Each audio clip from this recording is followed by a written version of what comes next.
Hello, Internet. It is I, Malik Aaron, and welcome back to Box Office Predictions. Today we're going to be talking about Imaginary.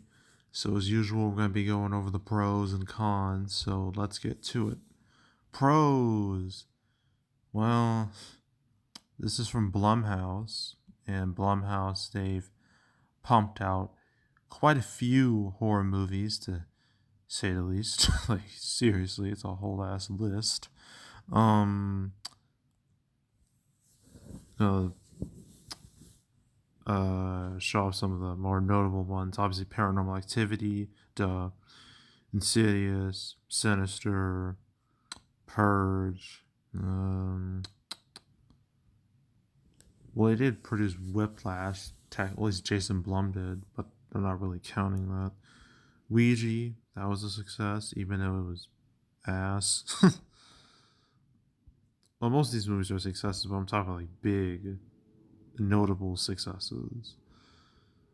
The Visit was a nice little hit. More Purge and Ouija.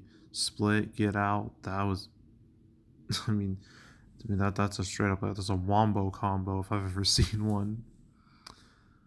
This is really impressive.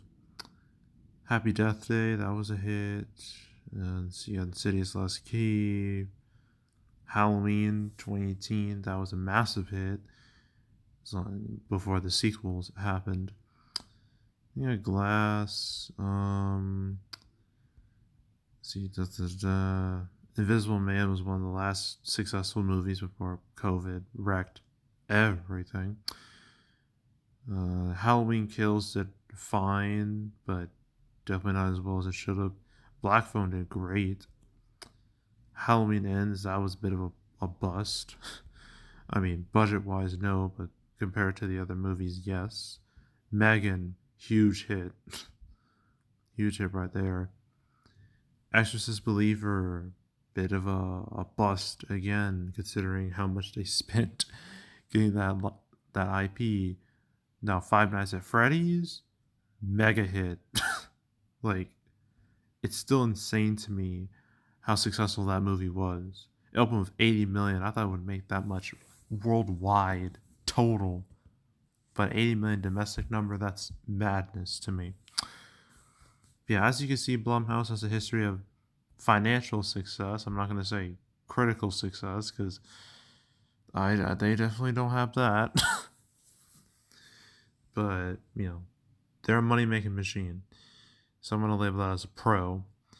Another pro is that there's no direct competition. There hasn't been a horror movie in the market since, God, like a mainstream horror movie since,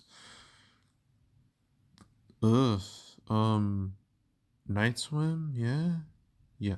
Since Night Swim. That was way back in early January. And there won't be another big horror movie in the market till, I think the First Omen? Yeah.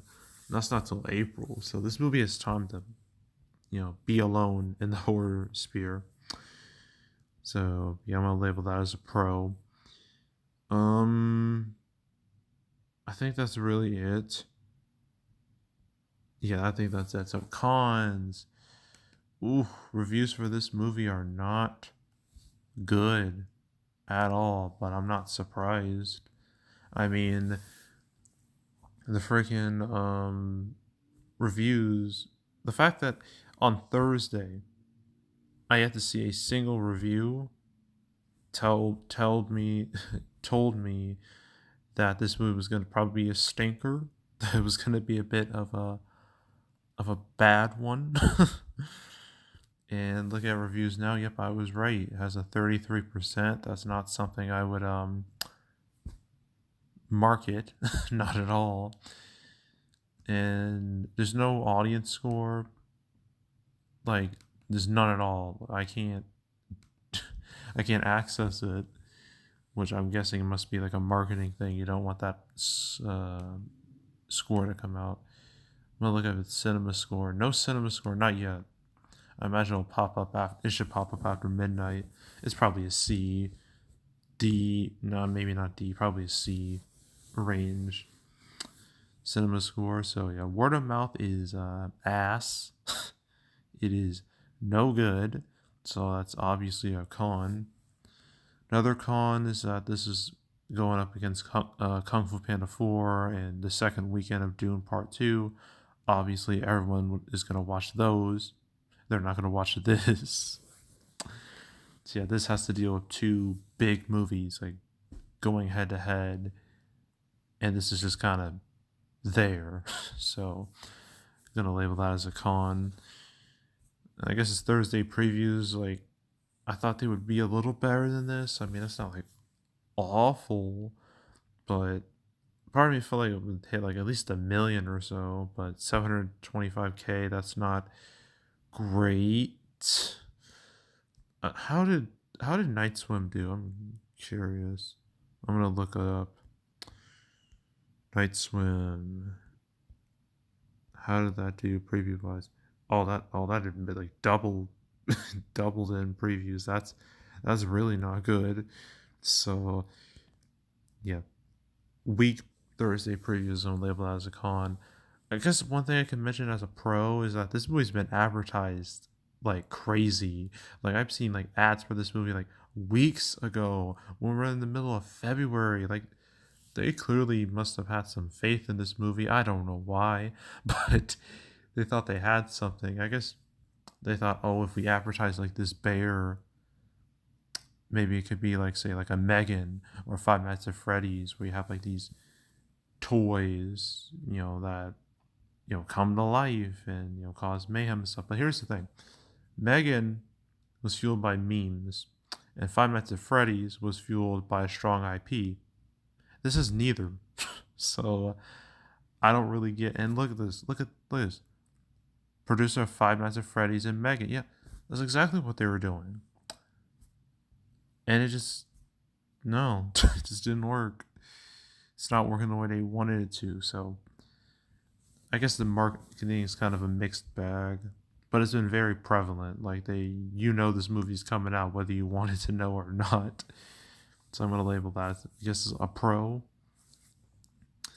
But yeah, I think that's it with predictions. So opening weekend, I'm seeing early numbers that say 10 million. I maybe 10 million. I'm just gonna go with 10 million. Final total, I don't see this having legs at all. um I guess it's like 10, not 10, 20 to 30 million. I'm just gonna go with that range, and that's it. So that was Imaginary. One more movie to discuss is obviously the big one of the weekend, Kung Fu Panda 4, so stay tuned for that. And yeah, so that's it. That's all. Make sure to subscribe, like this video, leave a comment, turn notifications, share the whole drill. Check out more videos like this. I got playlists on the homepage, all previous prediction videos I made this year. You want to watch any of those, any of the ones I've done the past few years, go right ahead. There's also the canceled series where I go over all the movies that were supposed to come out but didn't. Apparently, I never talked about Imaginary once in a video properly. So there's that. I've now made 236 episodes of Canceled. So if you want to watch any of those, you want to binge them all from beginning to now, I highly encourage you to do that. So go do it. There's also box office recaps where I go over the box office, go over the box office for any particular month. I just did my February recap earlier in the week. My March recap won't be till between the 5th and the 12th of April, so stay tuned for that. But if you want to watch any of the past recap videos I've made on the channel, you can go right ahead. And yeah, that's it. That's all. I am out. Goodbye.